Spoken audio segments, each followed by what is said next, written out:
that I could send to them. Yeah, yeah. And say, this is a little bit of who I am, and this is an example of what I can do for your writers. Ah, okay. Okay, I like that. I like to be able to use it in more than one way. I'm going to go over here so that I'm not in the thing because it doesn't like me. I'm just going to set up one more band. Okay.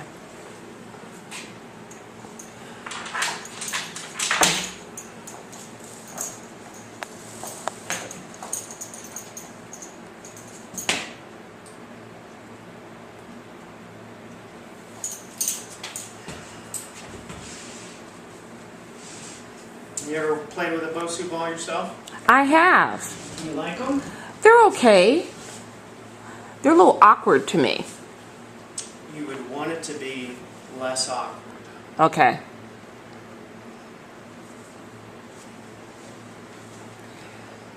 Now it's supposed to help with balance and your core, right? It does not activate your core to the extent that was initially advertised and proposed as it being just a phenomenal core tool. Lifting relatively heavy weights or holding them while you're squatting actually activates your core much more. That's why a lot of bodybuilders and or powerlifters, even powerlifters, let's look at a powerlifter who does not do crunches and leg lifts and reverse crunches. They have, for the very few of them who are actually lean, based on a special diet protocol of carb backloading by John Kiefer, who's a nutritional physicist, and we should thank God that there's at least one, there was one really fat guy with a huge brain who didn't want to be fat anymore. So let's look at a power lifter, someone who typically is not doing all the abdominal or core exercises that we would typically do or think about doing in the gym. The very few of them who actually are very lean, they have a six-pack. Right. But they're not doing crunches. They're not doing hanging leg lifts. They're not doing reverse crunches. They're not doing the plethora of core exercises. They're not just sitting around doing planks. They're deadlifting, squatting, pushing, and pulling, or just carrying very heavy weights. Now, my point isn't that people need to become powerlifters at all, right? My hobby is bodybuilding, but I don't teach hardly any of my clients in a bodybuilding manner because it's not their goal. But my point is, these people have six-packs. But how is that? They're not doing crunches. They're not doing leg lifts. It is because moving heavy weight, moving with heavy weight, stimulates your core more than really doing exercises on top of a Bosu ball. The Bosu ball is perfect. It is great for getting your brain and your body in sync. It's one of the ways that I work with performance enhancement out of corrective exercise. The performance enhancement you can get from a Bosu is wonderful because of the instability factor underneath your feet or underneath your knees or underneath your hands and arms in a push-up position.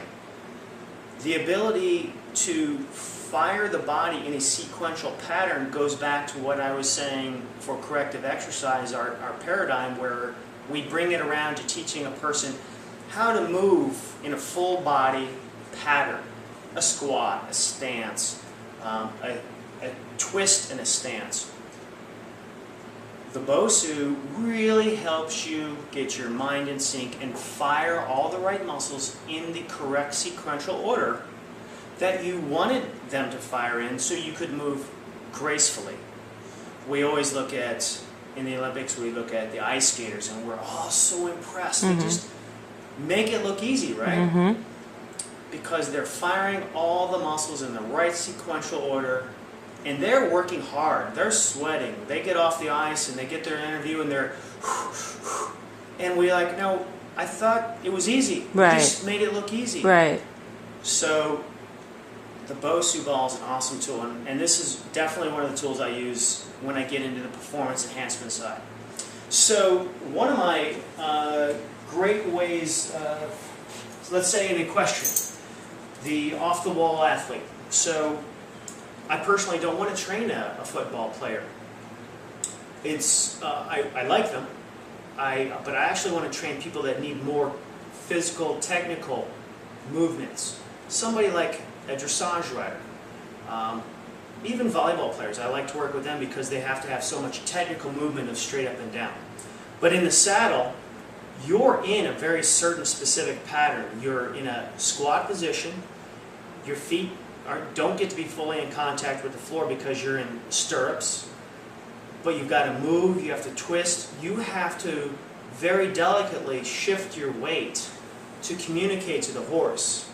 The horse is understanding and has learned through its training with you and other riders that if you lean forward, the horse is supposed to respond. If at a certain point you lean back, the horse is supposed to respond. Now, if you have a person who also, let's say, has a desk job, and they're always in a forward rounded shoulder position, their hips are always stretched down and they're never used to being fired and squeezed, and they're not very good at a hip thrust motion which would bring you back to optimal posture again. Well, that desk job, which so many of us have, is going to impede performance. So first off, a lot of the very simple things to get the body out of the tightness positioning, but then when we take it all down, we get into the full body spectrum of correcting everything. We might come down and use the Bosu ball, plant our knees a little bit past the center, but far enough out to the side that we must activate the inner thigh muscles, the adductors. We have to learn to have balance between the knees and the feet on the floor.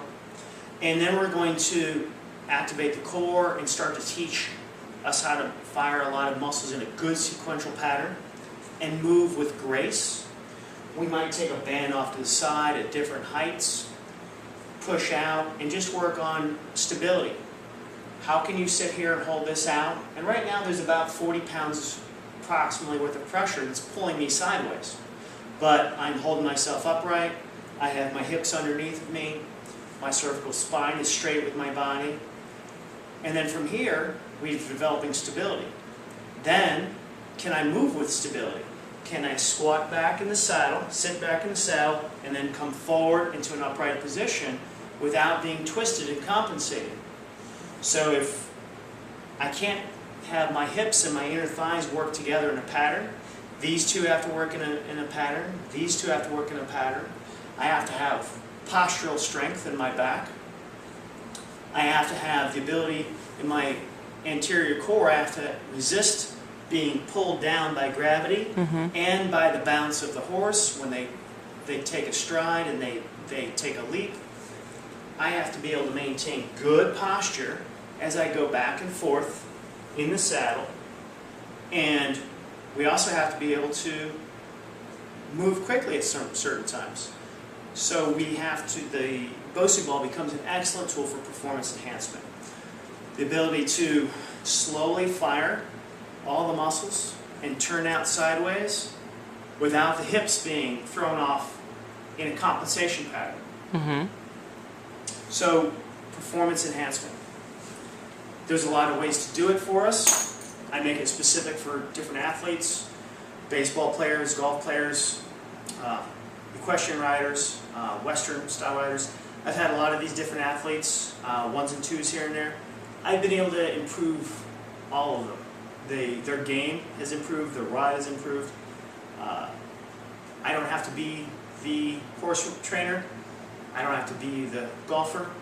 I understand how the body works, and I can help you understand how your body is working, how it's not working, and then together, we're going to put together a plan to improve your game. That's corrective exercise. I'm your corrective exercise specialist. Beautiful. Beautiful. Beautiful.